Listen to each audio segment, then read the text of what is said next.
Welcome everyone, and thank you for joining me here on Biblical Musings. This morning, if you're watching this, I want you to turn to Psalm 2 and consider it with me.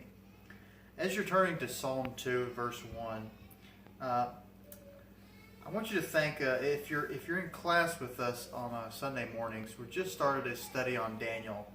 And in chapter 1, we see the people of Israel in a very desperate plight. Their nation is being destroyed and they're being conquered by the Babylonians, and in a period of time Jerusalem itself will be burned and the temple is going to be destroyed, and the people are going to be carried off into captivity. We find Daniel and his friends, and indeed many others who aren't mentioned, already in captivity at the beginning of the book, even though Jerusalem has not been destroyed yet. And we find just the people in general in great distress and duress. Daniel's put under many challenges as a young man already at the beginning of the book, and I believe we've discussed those in a previous video as well.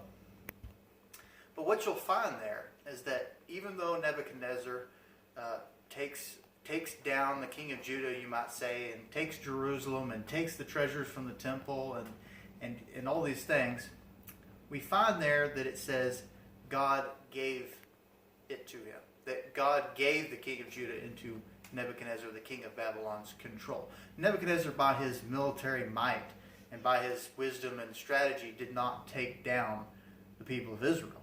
God gave him that power. God gave him that ability. And you'll find, if you keep reading, that Daniel, in his own unique situation, does not achieve favor in the eyes of Nebuchadnezzar's servants because he was handsome and wise and charismatic. It says God gave him grace and favor.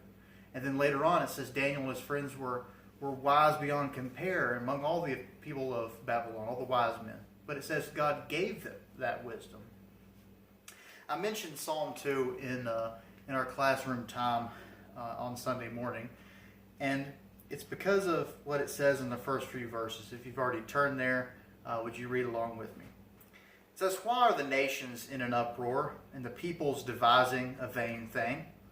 The kings of the earth take their stand, and the rulers take counsel together against the Lord and against his anointed, saying, let us tear their fetters apart and cast away their cords from us." Here we have the nations of the world, as it were, the rulers of the world, saying, we don't want anything to do with God, and he's not in control of us, in essence. We're on our own. We do these things by our own will and desire.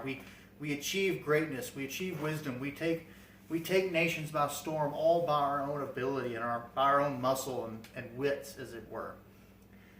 But in the very next verse, it says, "He who sits in the heavens laughs, and the Lord scoffs at them."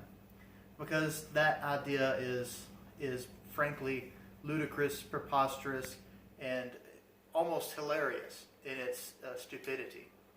Because God not only created all that there is, he's in control of all that there is. He can do anything that he wishes to do, and at times he does do exactly that. He brings weather, he brings rain, he sets up rulers and kings, he dethrones said kings when he pleases, all according to his own plan and purpose and his own righteousness. So God is in control. God is the one who gives Israel to Nebuchadnezzar. God is the one who will humble Nebuchadnezzar later in the same book. He's the one that will give the Babylonian kingdom to the Persians. He's the one that gave the Assyrian kingdom to the Babylonians in the first place. You see, God is in control. As you read the rest of Psalm 2, and I encourage you to do so after you end this video, I want you to notice how much of the messianic prophecies are in there. Prophecies about Jesus, the coming king, and what he will be like. And notice what the response should be to God being in charge, not just of nations, but of you as well. And if you have a chance to read Daniel chapter 1 and think on it as well and compare it with Psalm 2, notice how much God does in Daniel chapter 1. Even before we get to the prophecies and the visions and the miracles, as it were. You see so much that God is doing. God is in absolute control. And I encourage you to remember, as we end here this video, that in your own life as well, God's giving accomplishes much more than you're doing. you stand not so much by your own achievements, but by how much God has blessed you with. And the same is true for everyone else. I thank you for joining me. This has been Biblical Musings. Till next time, God bless.